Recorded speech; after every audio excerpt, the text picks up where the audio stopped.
What if the person you loved most, the one who promised you forever, had already reduced you to nothing more than a convenient prop in their meticulously crafted lie? And what if you suddenly realized they were using your entire life, your very name, as collateral?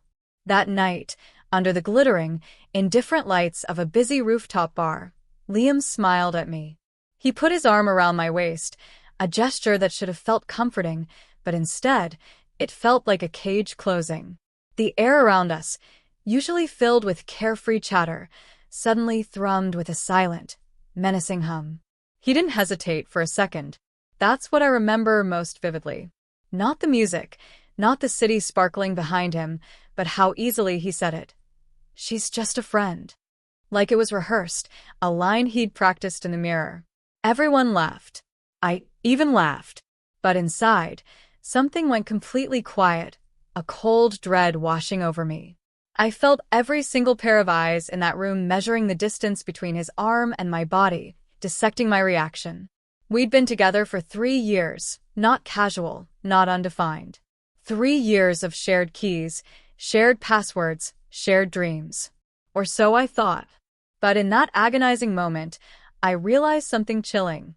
Liam wasn't embarrassed. He wasn't nervous. He was managing perception. And perception, I would soon discover, was everything to him. On the ride home, he was unnervingly normal. "You were quiet tonight," he said, eyes fixed on the road. "I was tired," I replied, the lie tasting like ash. He just nodded. No apology. No, I didn't mean it like that. Because he meant it exactly like that. That's when everything changed for me. Here's something people rarely talk about. Public minimization is a subtle, insidious form of control.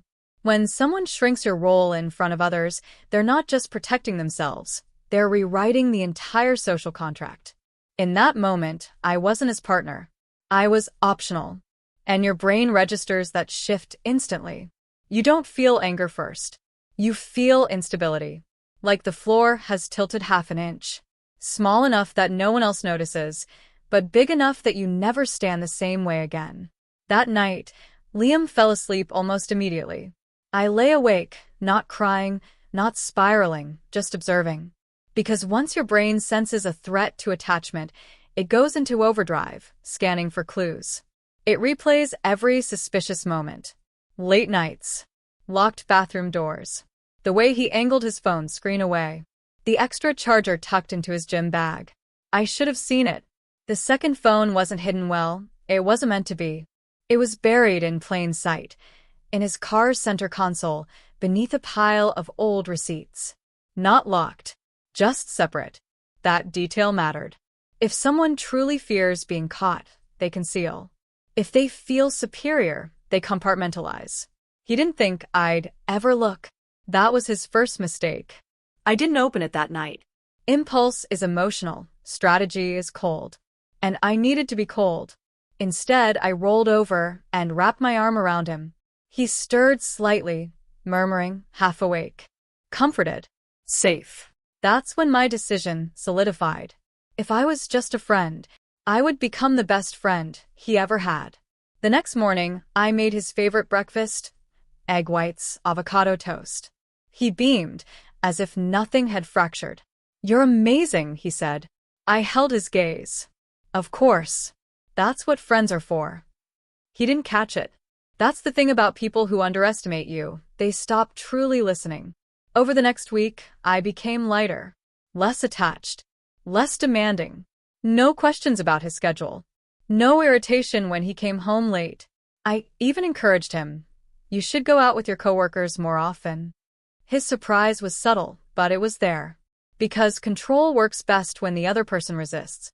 When they stop resisting, it throws them off balance. Psychologically, something profound happens here. When someone expects jealousy and gets indifference instead, their brain spikes cortisol. Unpredictability feels dangerous. And he started watching me the way I had started watching him. "Everything okay?" he asked one night, his voice laced with suspicion. "Perfect," I said. And I meant it. Because clarity, even a painful one, is a strange kind of peace. I finally opened the second phone on a Thursday afternoon. He was in the shower. The passcode wasn't hard, his birthday. People who think they're clever often aren't. There were dozens of messages. Not just flirtation, but coordination. Plans. Inside jokes I didn't recognize. But one thread stopped me cold. A contact saved simply as L. No emoji. No picture. Just logistics. Money transfers, calendar screenshots, location pins. This wasn't just cheating. This was infrastructure. And that's when the second realization hit. He wasn't hiding me from someone else. He was hiding someone else from me. Different dynamic. Different danger. That night at dinner, he brought up moving in together officially. We should make it permanent, he said. Permanent. I almost laughed. Because permanence is a fascinating word when you're living a double script. I leaned forward slightly. That sounds serious. He smiled. It is. And I saw it then. The calculation. He needed stability somewhere. And I was the stable one. Safe. Predictable. Replaceable in public. Essential in private. That imbalance?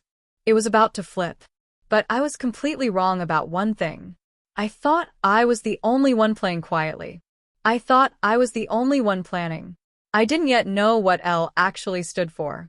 And I definitely didn't know how deep those money transfers went. What I found 2 days later would change the game entirely. And it would force me to choose between exposure or something much, much darker. I didn't confront him. That's what he would have expected. Tears, accusations, a dramatic phone thrown across the room.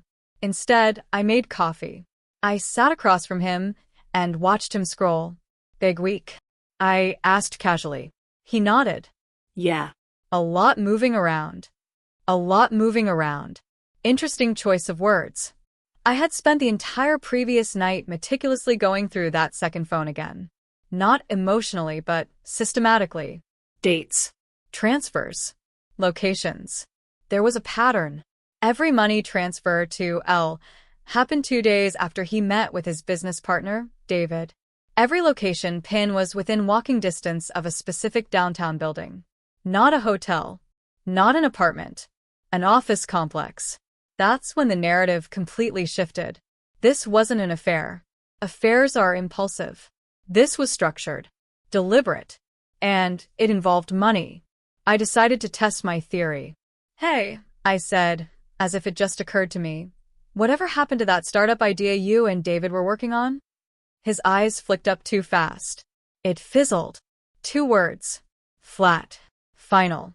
But his jaw tightened. And that micro-expression told me more than the sentence did. The brain can lie. The body hesitates. That afternoon, I did something I'd never done before. I called David. Not confrontational. Friendly. Hey, I'm planning a surprise for Liam. I was hoping to pick your brain. David hesitated, then laughed awkwardly. Oh, sure. We met at a cafe. He looked nervous. Sweaty even. And when I mentioned the startup, he just blinked. What startup? There it was. The mid-story fracture. Because if there was no startup, where was the money going? I didn't accuse. I didn't reveal anything. I simply nodded, filed it away, and left. But now the pieces were rearranging themselves. Money transfers. Fake business meetings. A second phone. A mysterious cell. And then I remembered something small, seemingly insignificant. 3 months ago, Liam had asked me to co-sign a new joint savings account. For tax flexibility, he'd said. I trusted him. I signed. I should have seen it coming. That night, I logged into the joint account. The balance was lower than I expected. Not empty. Just draining. In clean, rounded increments. 5,000. 10,000. 7,500. Not messy withdrawals. Calculated movements. And every single transfer lined up with the timestamps on the second phone. My name was legally attached to whatever this was. That's when everything truly changed. Here's the psychological shift people don't talk about. Betrayal is painful. But betrayal that entangles your identity? That rewires you. This wasn't about romance anymore. It was about liability. If he was moving money illegally, I was on paper. My brain stopped processing him as a partner. It started processing him as a risk. And once someone becomes a risk, your nervous system stops loving. It prepares. I needed to know who L was. So I searched the phone number. Not on social media. On public business records. And that's when the second twist unfolded. L wasn't a woman. It was an LLC. Registered 6 months ago. Under his name. And mine. My stomach dropped. He hadn't just been cheating. He had created a company using our joint finances. Without telling me. But it gets worse. The registered address? That same downtown office building. And the nature of the business? Consulting and asset restructuring. Asset restructuring. A vague phrase. Dangerously vague. I stared at the document for a long time. Because this wasn't impulsive betrayal. This was strategic positioning. He wasn't planning to leave me. He was planning to use me. That night, he came home smiling. Good news, he said. I think the next few months are going to be big for us. For us. The audacity almost impressed me. Really? I asked softly. Yeah. I've been working on something. I held his gaze. I know. And for half a second he froze. It was small, almost invisible, but fear flickered. Then it vanished. What do you mean? I smiled. I mean, I trust you. That was the moment power shifted. Because trust, when spoken calmly in the middle of deception, feels like surveillance. Over the next week, I became more supportive than ever. Encouraging. Excited. I even suggested hosting a small dinner. Invite David, I said. And whoever else is involved. He hesitated. Maybe later. There it was again. Avoidance. The cracks widening. Psychologically, here's what was happening. He had categorized me as predictable. Safe. Emotionally invested. When I stopped reacting to inconsistencies, his brain couldn't map me anymore. Humans fear unpredictability more than confrontation. And I had become unreadable. He started checking my phone casually, asking where I'd been. Projecting. Classic reversal. The guilty brain scans for threat. Then I made my move. I scheduled a consultation. Not with a friend. Not with family. With a financial attorney. I didn't tell him. I brought copies of the transfers. The LLC documents. The co-signed account details. The attorney leaned back slowly. Did you authorize these business filings? No, I said. He nodded. Then you're either being set up for tax exposure or debt shielding. Debt shielding. Meaning if something collapsed, I'd absorb part of the damage. My name was the buffer. That's when the full shape of it became clear. He didn't minimize me in public because I was unimportant. He minimized me because I was useful. Invisible assets draw less scrutiny. When I got home that night, he was pacing. You've been distant, he said. Have I? Yes. Silence. Then, are we okay? I stepped closer, placed my hand on his chest. We're perfect. And for the first time, I saw doubt in his eyes. Real doubt. Because he realized something. He didn't know what I knew. And uncertainty erodes confidence faster than accusation ever could. But I was still missing one piece. Why rush the company filings? Why drain the accounts so quickly? Why now? I found the answer 2 days later. In an email notification that accidentally synced to the wrong device. A federal audit inquiry. Not addressed to him. Addressed to the LLC. And copied to me. He wasn't building something. He was scrambling. And if the audit escalated, we'd both be questioned. Except only one of us understood the full picture. And only one of us had documentation of everything. That's when I realized something chilling. He thought I was his cover. He had no idea I was becoming his witness. The audit letter sat printed in my desk drawer. I didn't show him. Not yet. Because timing is power. And power isn't loud. It waits. He was unraveling slowly. Subtle things. Shorter patience. Longer showers. More checking his second phone. Less checking mine. He assumed I was still 2 steps behind. That was his second mistake. I decided to meet L. Not the LLC. The registered business contact. There was a name listed as operations manager, Chloe Miller. So there was a woman, just not the one he implied. I sent a neutral email from a new account, introducing myself as a potential consultant. She responded within an hour. Professional. Polished. We scheduled coffee. When I walked into the cafe, she stood to greet me. Confident. Mid-30s. Sharp. Nothing about her suggested an affair. Which meant one of two things. Either she was very good at lying or this was never romantic. We talked business. I let her speak. And the more she explained, the colder I felt. Because she thought I knew. Your husband mentioned you were more hands-off, she said. Hands-off. That word again. I tilted my head slightly. Oh, I let him handle strategy. She nodded approvingly. Smart. He's aggressive. We needed that. I kept listening. And then she said something that shifted everything. We just need to survive the audit window. Survive. That wasn't startup language. That was containment language. Here's what became terrifyingly clear. He hadn't created the LLC to build something. He created it to move liabilities, to isolate debt from a previous failed venture. And he attached my name for legitimacy. Clean credit. Stable employment. No red flags. He minimized me publicly because he needed me legally. But here's the first major twist. Chloe wasn't his secret partner. She was being used, too. She believed the business was temporary, a restructuring move before a merger. She didn't know about the joint account. She didn't know about the personal transfers. Which meant he had two parallel narratives running. One for her, one for me. And both positioned him as the architect.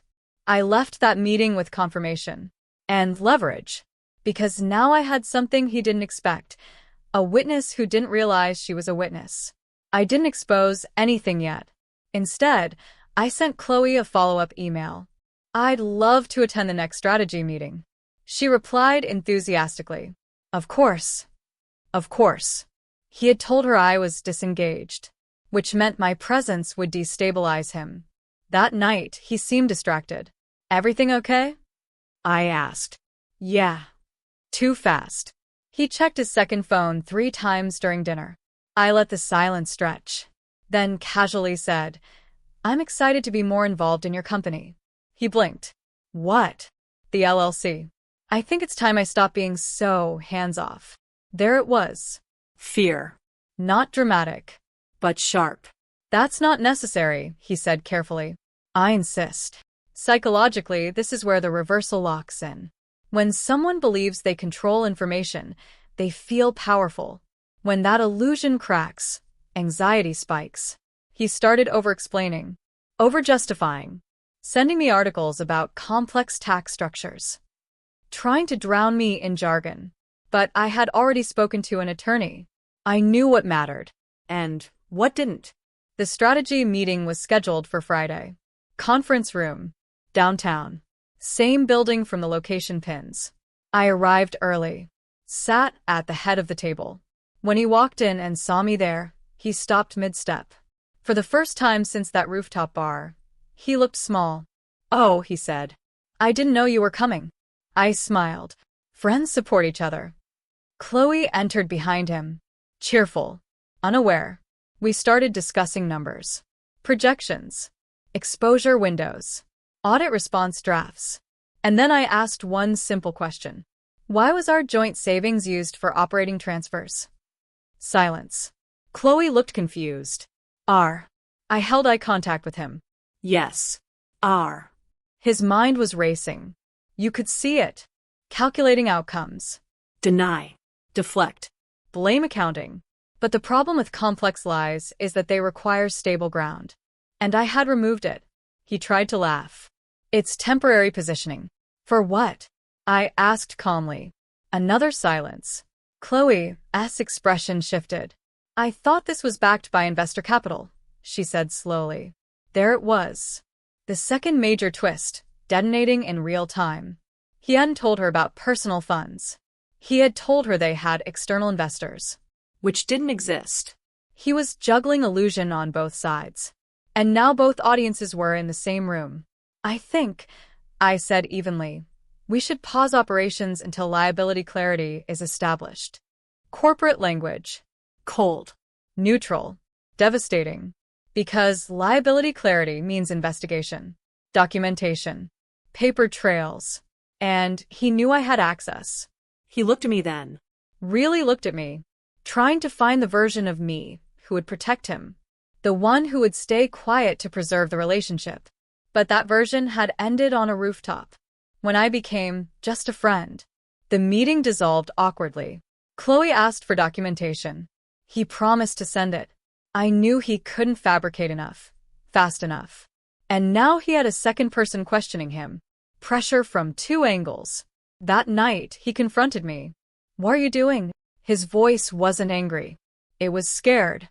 Supporting you, I said. You blindsided me. I tilted my head. I thought we were transparent. He ran his hands through his hair. You don't understand how complicated this is. I stepped closer. I understand exactly how complicated it is. And that's when he realized. I wasn't reacting emotionally. I was operating strategically. But the final shift hadn't happened yet, because he still believed he could contain it. He thought damage control was possible. What he didn't know was that I had already filed something 3 days earlier. Something irreversible. And when he found out, the real power reversal would begin. 3 days before that meeting, I filed a formal separation of financial liability. Quietly. Legally. Irreversibly. Not a breakup. Not a dramatic exit. A protective boundary. My attorney drafted a notice removing authorization for any further use of joint funds tied to the LLC. It was time-stamped. Filed. Recorded. If he moved another dollar, it would be traceable. If the audit escalated, I had documented objection. He didn't know yet. The email notification reached him the next morning. I heard his phone buzz from the kitchen. Then silence. Then footsteps. Slow. Measured. He stood in the doorway holding his phone. What is this? There it was. The crack in his voice. Not anger. Exposure. I think it's clarity, I said calmly. You filed against me? Not against you. For myself. That distinction mattered. He started pacing. This makes me look guilty. I didn't respond immediately. Then softly. Are you? That's when everything changed. Because for the first time, he had no narrative prepared. No charm. No deflection. Just silence. Here's the psychological truth most people miss. Manipulators rely on emotional chaos. If you cry, they stabilize. If you scream, they soothe. If you threaten, they negotiate. But if you stay calm, they have nowhere to land. He couldn't categorize me anymore. I wasn't heartbroken. I wasn't vindictive. I was detached. And detachment removes leverage. The audit escalated within a week. Chloe called me directly. I didn't know, she said. Her voice was tight. He told me investor funds were secured. I know, I replied. That was one of the early clues. He minimized me publicly because he needed me invisible. He told her I was hands-off because he needed me silent. One architect. And now both his carefully constructed narratives had collapsed. But here's the final revelation twist. He wasn't shielding debt from a failed startup. He was shielding personal gambling losses. I found out through transaction tracing. Small at first. Then compounding. High-risk sports betting accounts. Crypto swings. Desperation disguised as entrepreneurship. The LLC wasn't growth. It was camouflage. And the joint account? A buffer before exposure. I was never the girlfriend he was embarrassed by. I was the safety net. When I confronted him with that truth, something shifted in his face. Shame. Real shame. Not performative. Not strategic. You weren't supposed to find out like this, he said quietly. Like this. As if there was a better version of betrayal. You called me just a friend, I said. He looked down. That was stupid. It was honest. Silence. Because it was. In public, I wasn't a partner. I was an accessory. Replaceable. Convenient. The relationship didn't explode. It dissolved. Quietly. He moved out within a month. The audit resolved after documentation clarified my non-involvement. Chloe exited the company. The LLC collapsed. And here's the subtle rewatch clue that ties everything together. The second phone wasn't hidden. Because it wasn't about secrecy. It was about superiority. He didn't think I was looking. The rooftop comment wasn't accidental. It was projection. He had already reduced me internally. Public language always reveals private hierarchy. A week before he left, he said something that stayed with me. I didn't think you had this in you. That sentence says everything. Because what he meant was, I didn't think you would protect yourself. Power reversal isn't about revenge. It's about clarity. And clarity feels threatening to people who depend on your confusion. This wasn't the first case I've seen like this. Different names. Different details. Same pattern. Minimization. Financial entanglement. Control disguised as partnership. And it always starts small. A joke. A label. Just a friend. If I had confronted him emotionally that night on the rooftop, he might have apologized, reassured me, tightened the illusion. But I chose something else. I chose observation, then strategy, then protection. And that choice changed everything. Here's the identity-level truth. The moment someone shrinks you publicly, you have two options. Fight for the role they deny, or redefine yourself entirely. I stopped trying to be chosen and started choosing clarity. Before I end this, let me ask you something. If someone reduced you in front of the world, and you later discovered they were using you behind the scenes, would you expose them immediately? Or would you quietly remove yourself and let the truth collapse on its own? Because sometimes the most powerful revenge is simply refusing to stay available. Tell me your thoughts in the comments. Because the line between love and leverage is thinner than most people realize.